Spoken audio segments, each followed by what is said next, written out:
Assalamualaikum warahmatullahi taala wabarakatuh. Kami dari kumpulan 2 akan membentangkan tentang peranan Melaka dan slidenya dalam pembentukan etika dan peradaban Melayu dan Islam. Kumpulan kami terdiri dari 4 ahli kumpulan, iaitu saya Muhammad Ashraf bin Muhammad Arifin bernombor ID 2020856426. Seterusnya Muhammad Haziq bin Muhammad Nazri 2020492586. Megat Hadif bin Hakimi Zufrida 2020614452, dan akhir sekali Ahmad Daniel bin Idris 2020856014. Melaka merupakan sebuah negeri yang tidak asing bagi kita rakyat Malaysia oleh kerana ia merupakan sebuah negeri yang mempunyai tinggalan sejarah yang tersendiri sehingga dijuluki dengan nama Melaka Kota Bersejarah. Jika kita melewati Kota Melaka pada hari ini, kita masih dapat melihat bangunan-bangunan yang bersejarah masih utuh berdiri sejak bertahun lamanya. Bermula apabila para mesyuara yang merupakan Raja Temasek ataupun lebih dikenali sebagai Singapura pada hari ini, baginda telah melarikan diri dari Temasek pada ketika itu oleh kerana Temasek telah dikalahkan oleh Siam.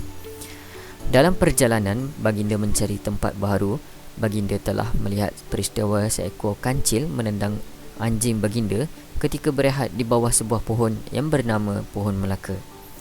Oleh kerana beliau menganggap peristiwa itu sebagai tuah, baginda menamakan kawasan tersebut sebagai Melaka yang diinspirasikan dari nama pohon tempat baginda berehat. Bermula dari itu, maka berkembanglah Melaka sehingga dikenali ke seluruh pelosok dunia.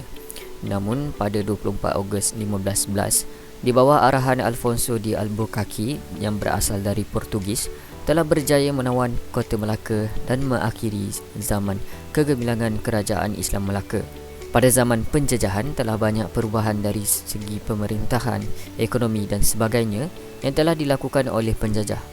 Oleh itu, kita akan membincangkan tentang peranan Melaka dan selatnya dalam pembentukan etika dan peradaban Melayu Islam dari sejarah yang telah kami pelajari.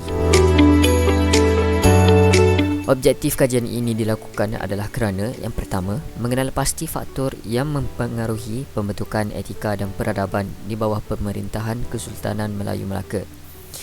Yang kedua, mengenal pasti faktor yang mempengaruhi pembentukan etika dan peradaban melalui kesan kedatangan pedagang ke negeri Melaka. Yang ketiga, menanam dan menerapkan sifat patriotisme dengan mempelajari sejarah yang tepat dan sahih. Assalamualaikum, nama saya Ahmad Daniel bin Idris dan saya akan membentangkan kedudukan strategik geografi Melaka sebagai pembentuk etika dan peradaban Islam. Kepimpinan Kerajaan Melayu memeluk Islam. Perkembangan Islam di Kesultanan Melayu Melaka seawal abad ke-15 Masihi adalah kesan daripada kedudukan strategik geografi Melaka yang menyambungkan laluan pedagang antara dunia barat dan timur. Ini menyebabkan Islamnya pemimpin Melaka. Antara pemimpin yang menjadi Islam adalah putra kepada para miswara, iaitu Megat Iskandar Shah yang menjadi Sultan pertama Kerajaan Melayu Melaka yang memeluk agama Islam, dan menyebabkan peristiwa ini menyebabkan menjadinya asas kepada perkembangan Islam dalam Kerajaan Melayu Melaka, sama ada di Tanah Melayu dan juga Nusantara. Seterusnya, pada pemerintahan Sultan Muzaffar Shah, Islam dijadikan agama rasmi di Melaka. Perkembangan ilmuwan dan pendidikan. Kedudukan Melaka dalam menyebarkan Islam juga antara pembentuk peradaban Melayu Islam. Perkembangan intelektual dalam pelbagai subjek adalah disebabkan oleh pusat perdagangan Melaka yang menerima semua pedagang dari pelosok dunia. Ini menyebabkan ilmu daripada Cina, India dan peradaban Islam dapat dipelajari oleh para ilmuwan Melaka. Selain itu, kedatangan Islam juga membawa kepada tulisan Jawi yang menyebabkan bahasa Melayu boleh ditulis dengan huruf tulisan Arab dan terciptalah karya-karya sastra Melayu. Antara ilmu yang berkembang adalah ilmu sastra daripada Arab seperti syair dan gurindam. Seterusnya adalah kedatangan pedagang asing mempengaruhi etika dan peradaban masyarakat Melayu Islam di Melaka. Pendatang asing mempengaruhi agama dan budaya. Nusantara adalah menganut dan dipengaruhi oleh agama Hindu Buddha seawal kurun ke-7 Masihi. Ini adalah agama terawal bagi masyarakat Melayu ketika itu, dan ianya membentuk pelbagai adat kesam dan budaya yang bertunjangkan kepada keseluruhan nilai dan kehalusan budi pekerti dalam masyarakat Melayu yang masih lagi diamalkan sehingga kini. Dan ia juga membawa kepada kesan penyebaran Islam yang meluas di Nusantara pada kurun ke-14 dan kurun ke-15. Pedagang dan ulama Islam dari tanah Arab telah dicatatkan di sejarah seawal kurun ke-7 lagi. Mereka telah berdagang dan menyebarkan Islam di Nusantara, dan sebagian daripada masyarakat Melayu menerima dan menjadi antara komuniti yang terawal berstatus minoriti sebagai Muslim. Namun pelebaran agama Islam di tanah Melayu berlaku di Melaka seawal wujudnya kerajaan Melaka yang diasaskan oleh para miswara pada kurun ke-15 lagi. Perkembangan ilmuwan Melaka. Perkembangan Kesultanan Melayu Melaka juga membawa pencetus ilmu dalam pelbagai aspek seperti bahasa. Penggunaan bahasa Melayu menjadi amat penting di Nusantara kerana bahasa Melayu menjadi medium komunikasi dan perantara yang wajib dipelajari oleh keseluruhan pedagang asing yang mahu berdagang di kota Melaka. Pedagang-pedagang seperti daripada China, India, Jepun, Arab, dan Eropah terpaksa mempelajari bahasa Melayu, dan ini membawa kepada pencetus bahasa Melayu di mana ianya menjadi bahasa lingua franca di Nusantara. Pelbagai prinsip moral dan nilai akhlak yang menjadi pegangan masyarakat Melaka berkembang daripada agama Hindu pada seawalnya yang membentuk budaya dan adat Islam. Akhirnya berkembanglah Islam menjadi pegangan yang mewujudkan sistem kepercayaan dan agama yang melahirkan masyarakat yang bersikap toleransi, adil, rasional dalam semua aspek kehidupan. Itu saja daripada saya. Sekian, terima kasih. Assalamualaikum warahmatullahi wabarakatuh. Nama saya Muhammad Hazib Muhammad Nazri, nombor student 2020492586. Dan hari ini saya ingin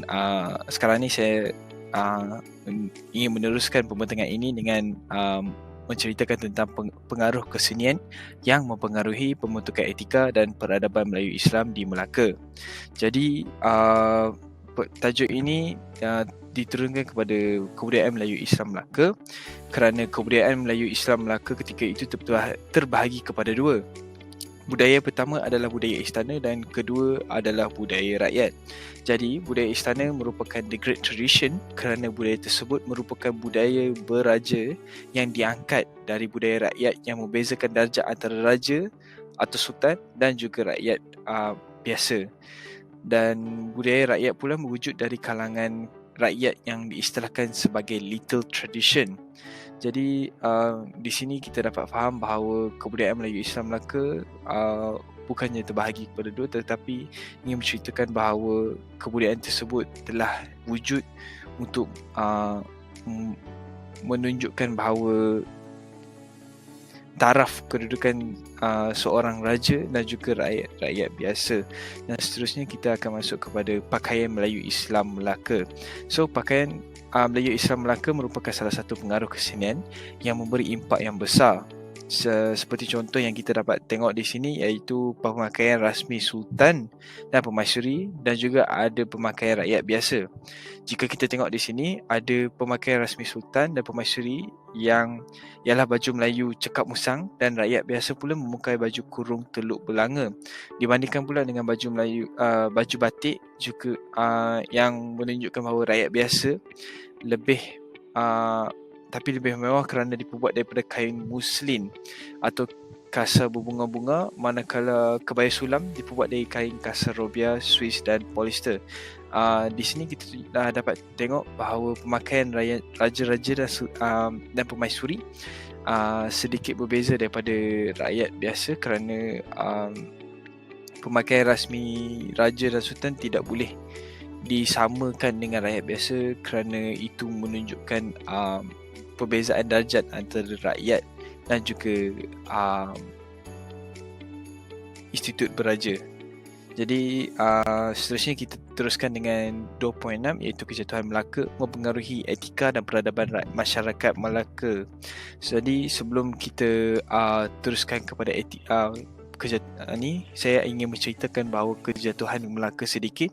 Sebelum kejatuhan Melaka, Melaka menghadapi masalah penjajahan pada tahun 1511 oleh Alfonso de Albuquerque. Jadi pada tahun 1 Julai 1511, tentera Albuquerque tiba di Pelabuhan Melaka dengan niat untuk menaluki dan menubuhkan kerajaan baru. Setelah mendapat berita bahawa de Albuquerque dan tenteranya telah melepaskan tembakan ke atas Melaka, Sultan Mahmud Shah meminta penjelasan atas tindakan Portugis itu. Jadi di sini kita dapat ceritakan bahawa Sultan Mahmud Shah ketika itu, iaitu Sultan Melaka, minta penjelasan daripada Albuquerque selepas dia melepaskan tembakan. Tapi sebenarnya di Albuquerque ni datang sebab dapat tahu bahawa Sultan Melaka ni tangkap anak-anak buah dia. Jadi dia datang untuk menyerang. Jadi dia bawa orang Portugis berang dan memutuskan untuk membakar beberapa rumah di sepanjang pantai dan kapal dagang pelabuhan, kecuali tongkang Cina dan juga kapal dari India, dari Cape Camolin. Jadi sebabkan Sultan Mahmud ni dia melengah-lengahkan masa sangat, jadi Albuquerque dia berang, dia terus bakar lah. Lepas tu pihak Portugis akhirnya terpaksa memudahkan diri kembali ke kapal mereka dengan membawa askar yang tercedera. Tapi serangan mereka ni cuma gagal pertama kali je. Tapi pada tanggal 10 Ogos 1511, di Albuquerque menyerang Melaka sekali lagi dan akhirnya Melaka jatuh ke tangan Portugis. Jadi bila jatuh ni, kita nampaklah perkembangan agama Kristian oleh pihak Portugis. Sebab waktu di Albuquerque datang, dia bawa 8 orang paderi yang terdiri pada seorang pastor atau deacon, dan bermulalah penyebaran agama Kristian di Melaka. Sebanyak 300 orang Portugis juga yang telah berkahwin dengan orang tempatan dan juga merupakan punca utama penyebaran agama Kristian di tanah Melayu. Dan terdapat kira-kira 500 orang yang telah beragama Kristian pada awal ketibaan orang Portugis di Melaka. Tapi lepas beberapa tahun, sebabkan penjajahan oleh Portugis dan sebagainya, penganut agama Kristian telah meningkat sebanyak 2,000 orang penganut agama Kristian jadi itu saya daripada saya. Sekian, terima kasih.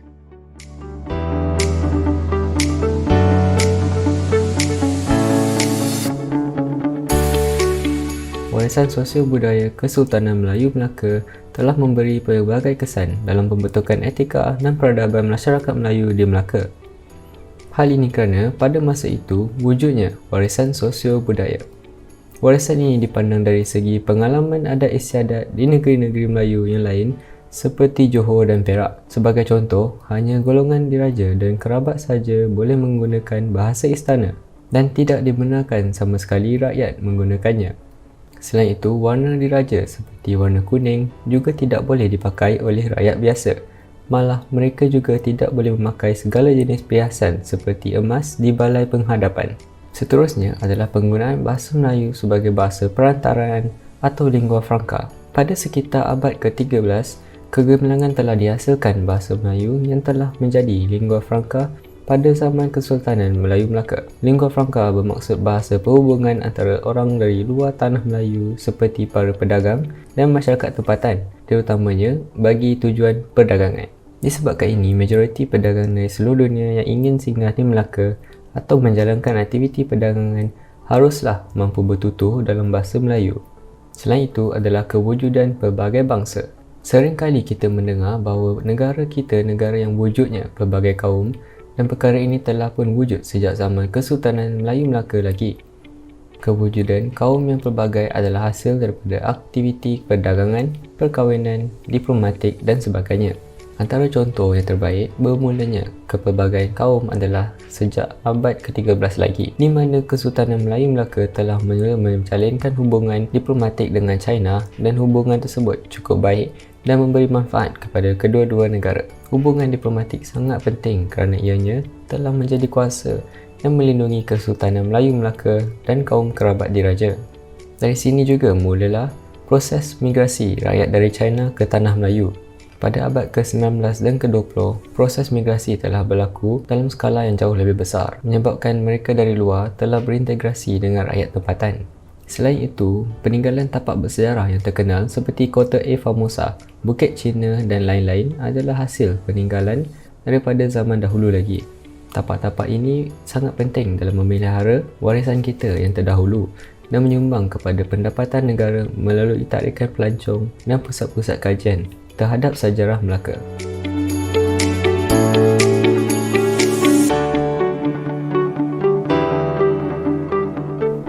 Beralih ke isi seterusnya, iaitu kesan pengaruh Islam dalam pembentukan etika dan peradaban masyarakat Melayu di Melaka. Yang pertama ialah keistimewaan ajaran Islam. Pengaruh ajaran Islam telah memberi kesan yang banyak dalam pembentukan etika dan peradaban masyarakat Melayu di Melaka. Hal ini disebabkan wujudnya keistimewaan tersendiri dalam ajaran Islam.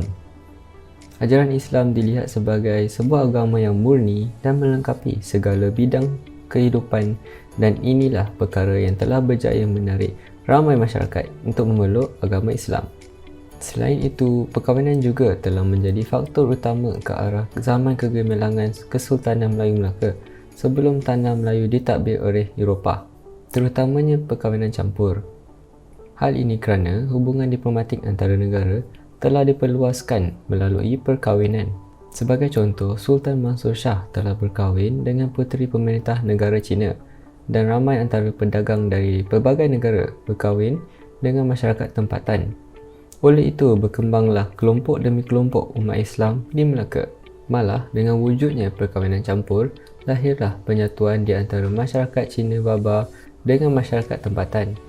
Dari ini juga wujudnya kombinasi budaya dan pencampuran adat dan resam di antara agama dan budaya yang pelbagai. Di samping itu, terdapat juga sistem perundangan Islam yang digunakan oleh para pemerintah Melaka pada masa itu. Pada mulanya, perundangan Melaka hanya berasaskan undang-undang adat tempatan, tetapi dengan kedatangan dan pengenalan Islam ke Melaka telah mengubah situasi yang sedia ada dan telah menjadi contoh baru dalam pelaksanaan hukuman terhadap masyarakat di Melaka.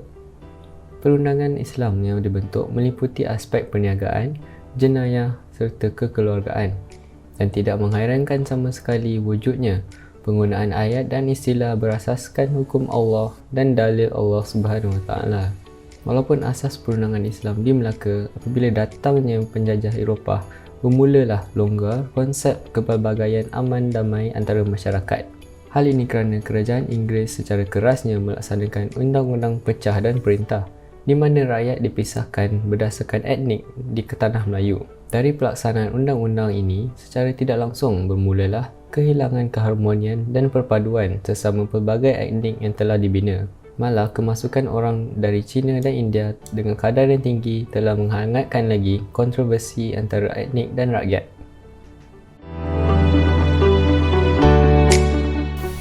Kesimpulan yang kami dapat dari kajian ini adalah kajian ini telah banyak memberi manfaat kepada kami.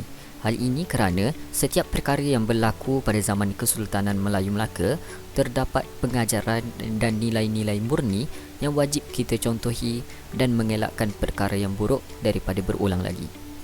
Tambahan lagi, kajian ini juga menunjukkan tentang kepentingan pembentukan etika dan peradaban Melayu dan Islam bagi membina sebuah kerajaan yang utuh dan baik dari segi kerohanian, sasiah dan peradaban rakyat.